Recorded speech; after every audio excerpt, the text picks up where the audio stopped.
Jésus-Christ, bonsoir, bonsoir, bonjour, bien-aimés. Que Dieu bénisse tout un chacun. Vous savez pourquoi nous sommes là ensemble.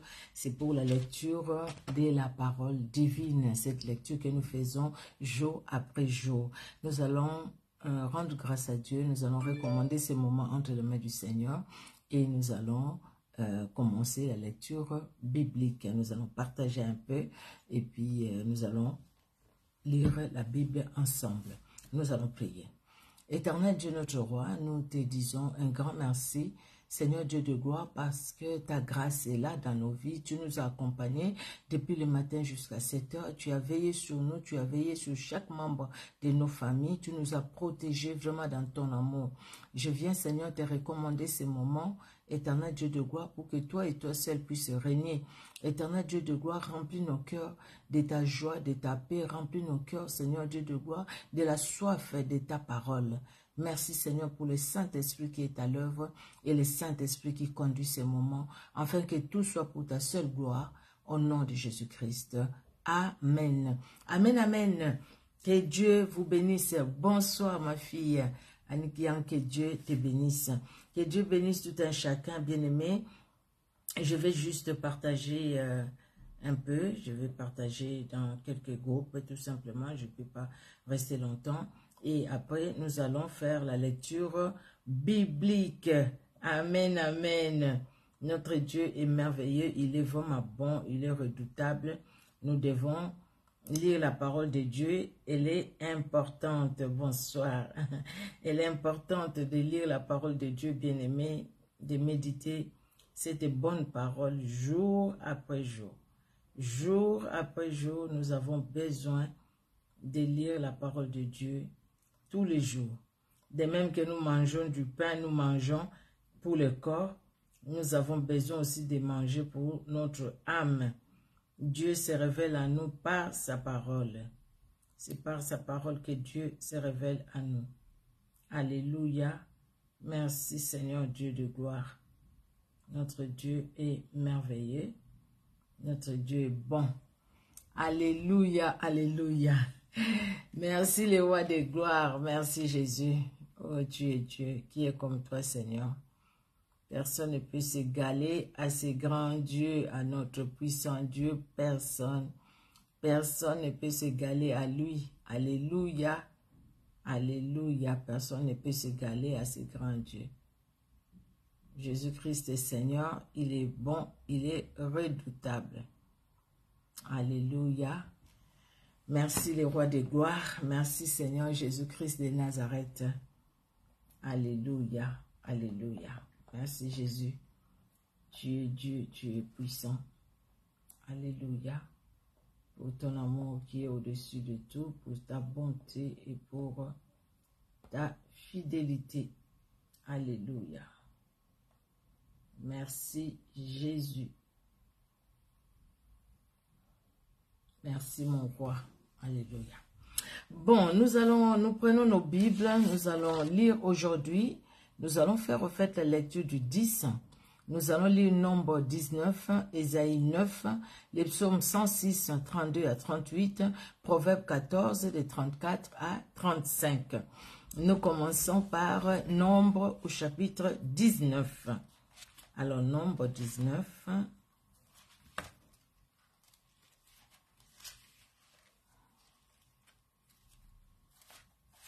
Je vais enlever.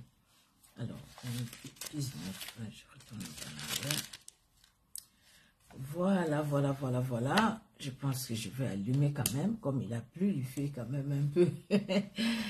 Nombre chapitre 19. Nous lisons, là c'est 18. Voilà, 19. L'Éternel parla à Moïse et à Aaron et dit: voici ce qui est ordonné par la loi que l'Éternel a prescrite en disant: parle aux enfants d'Israël et qu'ils t'amènent une vache rousse sans tache, sans défaut corporel et qui n'ait point porté les jougs. Vous la remettrez au sacrificateur Éléazar qui la fera sortir du camp et on l'égorgera devant lui. Le sacrificateur Éléazar prendra du sang de la vache avec les doigts et il en fera 7 fois l'aspersion sur le devant de la tente d'assignation. On brûlera la vache sous ses yeux, on brûlera sa peau, sa chair et son sang avec les excréments. Les sacrificateurs prendront du bois de cèdre, de l'hysope et du cramoisi, et il les jettera au milieu de flammes qui consumeront la vache. Le sacrificateur lavera ses vêtements et lavera son corps dans l'eau, puis il rentrera dans le camp et sera impur jusqu'au soir. Celui qui aura brûlé la vache lavera ses vêtements dans l'eau et lavera son corps dans l'eau, et il sera impur jusqu'au soir. Un homme pur recueillera les cendres, un homme pur recueillera la cendre de la vache et la déposera hors du camp dans un lieu pur. On la conservera pour l'assemblée des enfants d'Israël, afin d'en faire l'eau de purification. C'est une eau expiatoire. Celui qui aura recueilli la cendre de la vache lavera ses vêtements et sera impur jusqu'au soir. Ce sera une loi perpétuelle pour les enfants d'Israël et pour l'étranger en séjour au milieu d'eux. Celui qui touchera un mort, un corps humain quelconque, sera impur pendant 7 jours. Il se purifiera avec cette eau le 3e jour et le 7e jour, et il sera pur. Mais s'il ne se purifie pas le 3e jour et le 7e jour, il ne sera pas pur. Celui qui touchera un mort, le corps d'un homme qui sera mort et qui ne se purifiera pas, suit le tabernacle de l'Éternel. Celui-là sera retranché d'Israël, comme l'eau de purification n'a pas été répandue sur lui. Il est impur et son impureté est encore sur lui. Voici la loi. Lorsqu'un homme mourra dans une tente, quiconque entrera dans la tente et quiconque se trouvera dans la tente sera impur pendant 7 jours. Tout vase découvert sur lequel il n'y a point de couvercle attaché sera impur. Quiconque touchera dans les champs un homme tué par l'épée ou un mort ou des ossements humains ou un sépulcre sera impur pendant 7 jours. On prendra pour celui qui est impur de la cendre de la victime expiatoire qui a été brûlée et on mettra dessus de l'eau vive dans un vase. Un homme pur prendra de l'hysope et la trempera dans l'eau, puis il en fera l'aspersion sur la tente, sur tous les ustensiles, et sur les personnes qui sont là, sur celui qui a touché les ossements, ou un homme tué, ou un mort, ou un sépulcre. Celui qui est pur fera l'aspersion sur celui qui est impur, le 3e jour et le 7e jour, et il les purifiera le 7e jour. Il lavera ses vêtements, il se lavera dans l'eau, et le soir il sera pur. Un homme qui sera impur et qui ne se purifiera pas sera retranché du milieu de l'assemblée, car il a souillé le sanctuaire de l'Éternel. Comme l'eau de purification n'a pas été répandue sur lui, il est impur. Ce sera pour eux une loi perpétuelle. Celui qui fera l'aspersion de l'eau de purification lavera ses vêtements, et celui qui touchera l'eau de purification sera impur jusqu'au soir. Tout ce qui touchera celui qui est impur sera souillé, et la personne qui le touchera sera impure jusqu'au soir. C'est vrai, quand nous lisons des passages, nous voyons, c'est vrai, nous disons, écoutez, c'était beaucoup. Dieu leur a demandé ainsi, mais nous voyons aujourd'hui la grâce que nous avons, nous, parce que tout ça, ça s'est résumé en Jésus-Christ, qui a porté toute la saleté qu'on avait, nous. Jésus-Christ a porté toute cette saleté. Jésus-Christ nous a libérés. Donc aujourd'hui, bien-aimés, nous sommes purifiés par le sang de Jésus-Christ. Ce n'est pas le sel qui purifie, mais c'est le sang de Jésus. Arrêtez cette je ne sais même pas, doctrine ou quoi, où les gens demandent toujours. J'ai suivi une dame, c'était sur TikTok, qui parlait, vous prenez de l'eau, vous mettez du sel, vous lavez avec, ça va vous purifier. C'est du n'importe quoi. Les gens vous disent ça, mettez le sel à l'entrée de la maison pour que les sorciers n'entrent pas. Vous trompez, les personnes vous mentent, vous trompent. Vous pouvez mettre du sel dans l'eau, vous mettez à la porte de votre maison. Les sorciers, s'ils vont entrer, ils vont entrer. Il n'y a que Jésus-Christ qui va empêcher aux sorciers d'entrer, parce que c'est Jésus-Christ qui les a vaincus à la croix de Golgotha. Tout a été vraiment accompli par Jésus-Christ. Jésus-Christ a tout accompli à la croix de Golgotha. Quelle grâce nous avons, bien-aimés, quelle grâce. Nous sommes dans les temps de la grâce et la grâce de Dieu est là dans nos vies. Alléluia, alléluia. Notre Dieu est vraiment merveilleux. Nous allons dans Ésaïe au chapitre 8. Ésaïe chapitre 8, nous allons lire au nom de Jésus-Christ de Nazareth. L'Éternel me dit, prends une grande table et écris dessus d'une manière intelligible, qu'on se hâte de piller, qu'on se précipite sur le butin. J'ai pris avec moi des témoins dignes de foi, les sacrificateurs Uri et Zacharie, fils de Bérékia. Je m'étais approché de la prophétesse, elle conçut, et elle enfanta un fils. L'Éternel me dit, donne-lui pour nom Maher Shalal, chasse base. Car avant que l'enfant sache dire, mon père, ma mère, on apportera devant le roi d'Assyrie les richesses de Damas et le butin de Samarie.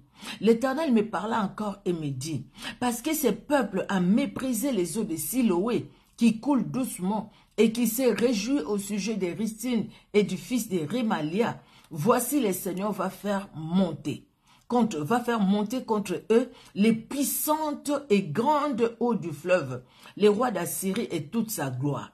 Il s'élèvera partout au-dessus de son lit et il se répandra sur toutes ses rives. Il pénétrera dans Juda, il débordera et inondera, il atteindra jusqu'au cou. Le déploiement de ses ailes remplira l'étendue de ton pays, ô Emmanuel. Poussez des cris de guerre, peuple, et vous serez brisés. Prêtez l'oreille, vous tous qui habitez au loin, préparez-vous au combat, et vous serez brisés. Préparez-vous au combat, et vous serez brisés. Formez des projets, ils seront anéantis. Donnez des ordres, ils seront sans effet, car Dieu est avec nous. Ainsi m'a parlé l'Éternel, quand sa main me saisit et qu'il m'avertit de ne pas marcher dans la voie de ses peuples. N'appelez pas conjuration tout ce que ces peuples appellent conjuration. Ne craignez pas ce qu'il craint et ne soyez pas effrayés, car l'Éternel des armées que vous devez sanctifier, c'est lui que vous devez craindre et redouter. Alléluia. Et il sera un sanctuaire, mais aussi une pierre d'achoppement, un rocher de scandale pour les deux maisons d'Israël, un filet et un piège pour les habitants de Jérusalem. Plusieurs trébucheront, ils tomberont et se briseront, ils seront enlacés et pris. Enveloppe cet oracle, scelle cette révélation parmi mes disciples. J'espère en l'Éternel qui cache sa face à la maison de Jacob. Je place en lui ma confiance. Voici, moi et les enfants que l'Éternel m'a donnés, nous sommes des signes et des présages en Israël de la part de l'Éternel des armées qui habite sur la montagne de Sion. Si l'on vous dit, consultez ceux qui évoquent les morts et ceux qui prédisent l'avenir, qui poussent des sifflements et des soupirs, répondez, un peuple ne consultera-t-il pas son Dieu? S'adressera-t-il aux morts en faveur des vivants? À la loi et au témoignage. Si l'on ne parle pas ainsi, il n'y aura point d'aurore pour le peuple. Il sera errant dans le pays, accablé et affamé. Et quand il aura faim, il s'irritera, maudira son roi et son Dieu, et tournera les yeux en haut. Puis il regardera vers la terre, et voici il n'y aura que détresse, obscurité et de sombres angoisses. Il sera repoussé dans d'épaisses ténèbres. Mais les ténèbres ne régneront pas toujours sur la terre, où il y a maintenant des angoisses. Si les temps passés ont couvert d'opprobre le pays des Zabulons et le pays de Nephtali, les temps à venir ouvriront de gloire la contrée voisine de la mer au-delà du Jourdain, les territoires des gentils. Dieu est merveilleux, il est bon, il est bon, il est bon, il est bon. Marchons juste dans la crainte de son nom. Et même quand l'ennemi viendra nous attaquer, même quand l'ennemi viendra pour nous faire du mal, ils formeront des projets. Dieu leur a dit, formez des projets. Faites des projets contre ma fille, contre mon fils. Faites ce que vous voulez faire. mais j'anéantirai ces projets-là. Et Dieu va anéantir les projets de l'ennemi contre nous parce qu'il est notre Dieu. Amen, amen. Nous allons aller dans les psaumes 106.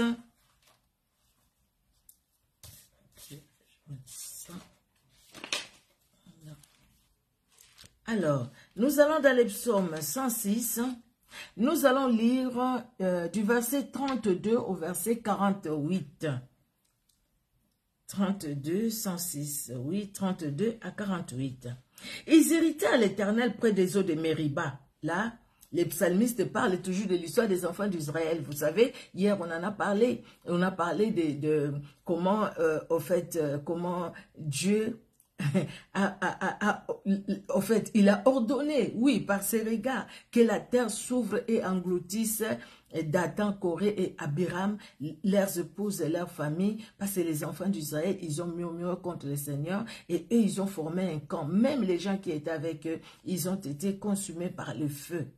Et il expliquait comment quand Dieu voulait détruire même ce peuple-là dans le désert, Moïse a supplié l'Éternel.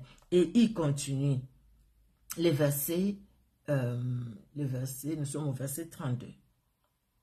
Ils héritaient à l'Éternel près des eaux de Mériba, et Moïse fut puni à cause d'eux, car ils aigrirent son esprit, et il s'exprima légèrement de l'œuvre. Il ne détruisit point le peuple que l'Éternel leur avait ordonné de détruire. Ils se mêlèrent avec les nations, et ils apprirent leurs œuvres. Ils servirent leurs idoles qui furent pour eux un piège. Ils sacrifièrent leurs fils et leurs filles aux idoles. Ils répandirent les sangs innocents, les sangs de leurs fils et de leurs filles qu'ils sacrifièrent aux idoles de Canaan, et le pays fut profané par des meurtres. Ils se souillèrent par leurs œuvres, ils se prostituèrent par leurs actions. La colère de l'Éternel s'enflamma contre son peuple, et il prit en horreur son héritage. Il les livra entre les mains des nations. Ceux qui les haïssaient dominèrent sur eux. Leurs ennemis les opprimèrent, et ils furent humiliés sous leur puissance. Plusieurs fois il les délivra, mais ils se montrèrent rebelles dans leurs desseins, et ils devinrent malheureux par leur iniquité jusque 48. Il vit leur détresse lorsqu'il entendit leurs supplications. Il se souvint en leur faveur de son alliance. Il eut pitié selon sa grande bonté et il excita pour eux la compassion de tous ceux qui les retenaient captifs. Sauve-nous, Éternel notre Dieu, et rassemble-nous du milieu des nations, afin que nous célébrions ton saint nom et que nous mettions notre gloire à te louer. Béni soit l'Éternel, le Dieu d'Israël, d'éternité en éternité, et que tous les peuples disent Amen, louez l'Éternel. Alléluia. Les psalmistes expliquent, nous avons commencé les psaumes 606, il explique comment les enfants d'Israël ont été rebelles envers l'Éternel. Et ce que le Seigneur a fait même dans le désert. Comment il y a même un groupe, Corée et ces gens, ils étaient contre Moïse. Mais quelque part, c'était pas contre Moïse. Ils ont méprisé même les pays où le Seigneur les a conduits. Quand il disait, tu as dit que tu nous as amenés dans un pays où coule le lait et le miel. C'est ça le pays où coule le lait et le miel. Il n'y en a même pas et tout ça. Et Dieu a trouvé qu'ils les méprisaient. Ils ont mal agi. Et ils se sont prostitués parce ils se sont liés avec les dieux, les idoles, avec le peuple qui n'avait que des idoles, qui n'honorait pas leur Dieu, le véritable Dieu que toi et moi aussi nous prions. Mais quand ils sont venus, ils ont reconnu leur faute. Ils se sont humiliés devant le Seigneur. La Bible nous dit que Dieu, dans son amour, il a eu pitié de son peuple à cause de sa grande bonté. Cette bonté qu'il renouvelle chaque matin. À cause de sa grande bonté, il a eu pitié de son peuple. Il a eu pitié de ses enfants. Il les a pardonnés. Alléluia. Il les a pardonnés parce qu'il a eu pitié d'eux. Il les a pardonnés dans sa grande bonté. Et dans sa grande bonté, la bonté de l'Éternel n'a pas changé. La bonté de l'Éternel, a dit Jérémie, il la renouvelle chaque matin. Jérémie s'est souvenu de la bonté de l'Éternel. Souvenons-nous de la bonté de l'Éternel. Cela ne veut pas dire que nous allons mener notre vie comme nous voulons parce que Dieu est bon, il va toujours exercer sa bonté. Non. Les enfants d'Israël, ils se sont repentis, ils ont demandé pardon à Dieu, ils sont revenus à l'Éternel. Bien-aimés, parce qu'ils sont revenus à l'Éternel, Dieu est amour. Il ne va pas nous rejeter si nous revenons à lui. C'est ce qu'il a fait aussi pour Israël. Il a exercé sa grande bonté. Il les a pardonnés. Alléluia. Nous pouvons dire, c'est que le peuple dit, sauve-nous Éternel, notre Dieu, et rassemble-nous du milieu des nations, afin que nous célébrions ton saint nom. Seigneur, redonne-nous ce que nous avions perdu. Ce que nous avions perdu par la faute peut-être de nos parents, de nos arrière-grands-parents, les pactes qu'ils ont signés. Nous sommes sortis de ton alliance. Maintenant, Éternel, tu as permis, tu nous as accordé la grâce que nous puissions retourner dans ton alliance.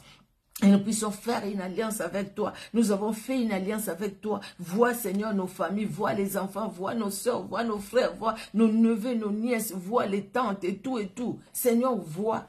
Nous les amenons dans cette alliance, afin que ceux qui ne te connaissent pas puissent te connaître.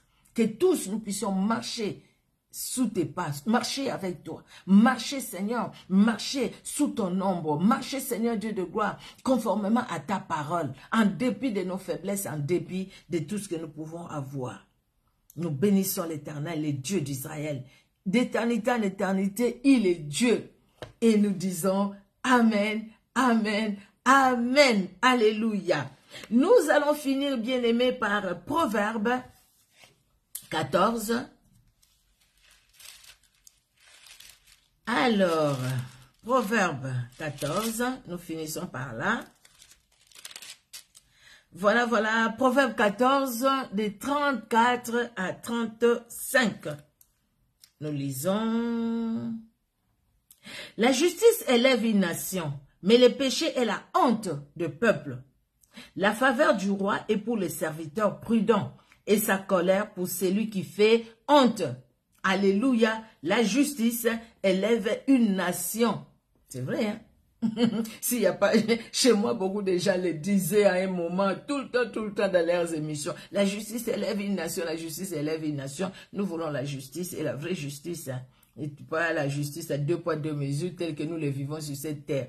Nous voulons la vraie justice et la vraie justice, c'est Jésus-Christ qui l'a. Lui, il est juste et juge. Alléluia. Son règne, c'est un règne d'équité. Il est juste dans sa justice. Que le nom de Jésus-Christ soit élevé. Soyez bénis, bien-aimés dans le Seigneur. Que Dieu bénisse tout un chacun. Et merci encore pour votre participation.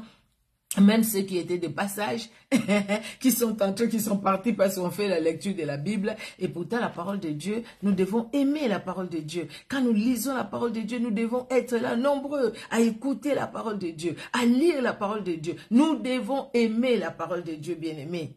Nous rendons grâce à Dieu pour la force qu'il nous donne depuis le 1er janvier et nous allons poursuivre par la grâce de Jésus-Christ de Nazareth. Amen, amen. Soyez bénis, que vos familles soient bénies. Soyez bénis, vous qui allez suivre en différé et sur Facebook et sur YouTube. Que Dieu, dans son amour, vous bénisse. Nous prions le Seigneur pour clôturer ces moments d'aujourd'hui et nous donnons rendez-vous à la prochaine pour une autre lecture biblique, pour la prochaine lecture biblique. Amen, amen. Merci Seigneur Dieu de gloire. Merci pour ta parole qui fait du bien dans nos âmes, du bien dans nos cœurs. Du bien, Seigneur, ta parole nous fait du bien. Nous voyons ta grandeur, même si en colère contre les enfants d'Israël, mais quand ils sont venus vers toi, ils sont revenus à toi. Oh, combien tu as manifesté ton grand amour, ta grande bonté. Seigneur, tu les as bénis, Seigneur, tu les as restaurés et tu t'es pris même, Seigneur Dieu de gloire, tu as vengé les enfants d'Israël auprès de ceux qui étaient venus les maltraiter auprès de ceux qui étaient venus, bien que c'est toi-même qui avais permis, éternel Dieu de gloire, mais tu as vengé toujours ton peuple, parce que les autres se sont enorgueillis, les autres se sont dit c'est par leur force, c'est par leur char, et Jésus-Christ, tu as montré que c'est toi qui as tout, éternel Dieu d'amour. Merci, merci de bénir toute personne qui était présente, merci de bénir ceux qui vont suivre en différé, sur Facebook, sur YouTube, bénis aussi la famille de tout un chacun de nous. Nous sommes les instruments entre tes mains, éternel Dieu de gloire. Chaque fois qu'il y aura quelque chose, nous ne manquerons pas d'obéir à ta parole et de faire ce que tu nous demandes. Bénis nos cœurs, bénis-nous Seigneur, bénis nos familles, ma famille, éternel Dieu de gloire. Merci pour la disponibilité dans mon cœur, merci pour la force que tu me donnes jour après jour. Que l'honneur monte à toi. Dans le nom puissant de Jésus-Christ de Nazareth. Merci Seigneur Dieu de gloire. Alléluia, alléluia. Amen. Amen, amen, amen. Que Dieu vous bénisse abondamment. Soyez bénis et à la prochaine pour la prochaine lecture biblique. Soyez bénis. Au revoir.